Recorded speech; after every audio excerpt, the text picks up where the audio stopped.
El libro de Levítico. Sabemos que lo has estado evitando porque es un poco extraño, así que arreglemos esto. Recuerda que la historia de la Biblia empezó con los humanos en la presencia de Dios, pero ellos fueron expulsados por su rebelión. Sin embargo, Dios quiere relacionarse con nosotros, así que Él elige a una familia a la que usará para traer al mundo de nuevo a su presencia.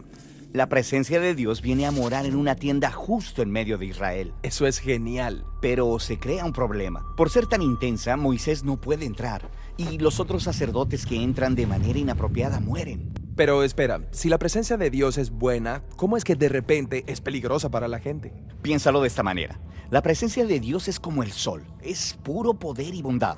Cuando algo mortal y corruptible se acerca a un poder tan puro, es destruido. La palabra santidad se usa en Levítico para describir la presencia pura y poderosa de Dios, que como el sol es tanto buena como peligrosa. El punto de Levítico es mostrar cómo los israelitas corruptos pueden vivir cerca de la bondad de Dios sin ser destruidos. En el libro hay 3 formas en las que esto va a funcionar. Van a parecerte extrañas, pero aguanta ahí con nosotros un momento.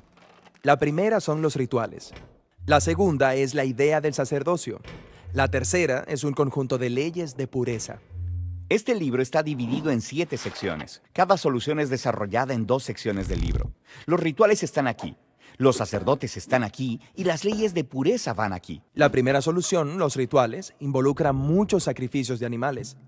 Así que Levítico empieza con instrucciones detalladas sobre cómo hacer estos sacrificios. Algunas son formas de decirle gracias a Dios. Otras son simplemente formas de decirle lo siento. Aquí al final del libro hay más rituales. Estos son acerca de cómo guardar los días sagrados y los festivales. Todos son celebraciones que vuelven a contar alguna parte de la historia de cómo Dios rescató a Israel y los separó de las demás naciones. La segunda solución al problema de santidad tiene que ver con los sacerdotes. Estar directamente en la presencia de Dios es realmente peligroso, así que Él designa a los sacerdotes como representantes especiales que pueden entrar en su presencia a nombre de otros. En esta sección tenemos una historia de cómo los sacerdotes son ordenados al sacerdocio. Luego, esta otra sección explica este conjunto de altos estándares por los que los sacerdotes deben vivir, porque ellos trabajan muy cerca de la presencia de Dios. La tercera solución en el libro es acerca de las leyes de pureza. Esta es por mucho la cosa más difícil de comprender. Por ejemplo, en esta sección estamos realmente preocupados por saber si eres limpio o sucio. Otra forma de decir eso es ser puro o impuro. Aquí está lo que necesitamos saber para entender esto.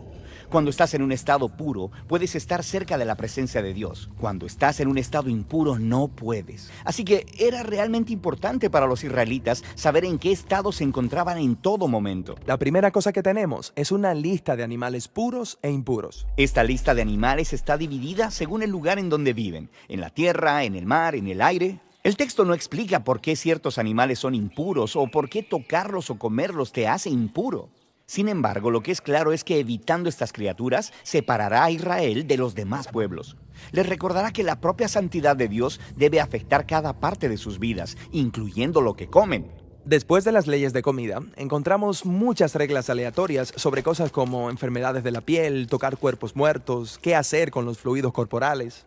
Pero no son aleatorias. Todas estas son cosas que los israelitas asociaban con la vida y la muerte, que son cosas sagradas porque Dios es el autor de la vida. Está bien, pero el solo tener contacto con estas cosas te hace impuro. Así es, pero debemos tener en mente que no está mal ni es pecaminoso estar ritualmente impuro. Simplemente esperas unos días, tomas un baño, ofreces un sacrificio y estás puro de nuevo. Lo que es inapropiado es entrar a la presencia de Dios cuando estás en un estado impuro. Hay más leyes de pureza aquí en esta sección. Estas se enfocan en la conducta moral de Israel.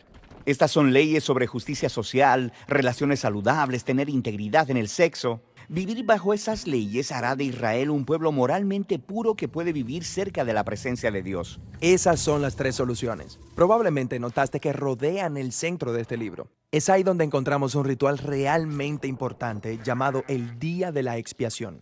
Sí, Israel ya es una tribu grande. Es probable que haya mucho pecado sucediendo desapercibido y que nadie está enfrentando. Así que una vez al año los sacerdotes tomarían 2 cabras. Una de esas cabras es matada y su sangre es llevada hasta la presencia de Dios, donde simbólicamente cubre o expía el pecado de Israel. Eso es un poco extraño. El significado del sacrificio se explica en el siguiente capítulo, en donde Dios dice que la sangre de una criatura es su vida. La vida de la cabra es ofrecida como un sustituto. Está recibiendo el castigo de Dios por el pecado de Israel para que las personas no tengan que recibirlo. Eso nos deja con la segunda cabra. El sacerdote pone sus manos sobre ella y luego confiesa todos los pecados de Israel. Es como si él estuviera poniendo los pecados sobre la cabra. Entonces esa cabra es soltada para siempre en el desierto. Es llamado el chivo expiatorio. Sí, ya he escuchado esa frase antes. Es una imagen muy poderosa de cómo Dios en su gracia está retirando el pecado de Israel. Pero seamos honestos, los sacrificios en general parecen barbáricos. Tenemos que recordar que en el mundo antiguo, los sacrificios eran la forma principal de obtener el favor de los dioses. Pero el problema era que esos mismos dioses eran impredecibles, son inconstantes. Nunca sabes si van a ignorarte o si van a volverse contra ti.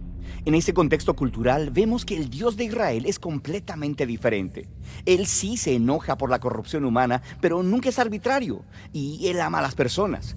Él provee una manera clara para que Israel sepa con confianza que han sido perdonados y que a pesar de su corrupción están a salvo viviendo cerca de su presencia. Eso hace que el libro de Levítico sea revolucionario para su tiempo. Así que eso es Levítico. Pero Israel sigue en el monte Sinaí en medio del desierto. Ellos necesitan un lugar para vivir. Sí, la tierra que Dios le prometió a Abraham. El camino hacia esa tierra es de lo que se trata el siguiente libro de la Biblia, Números.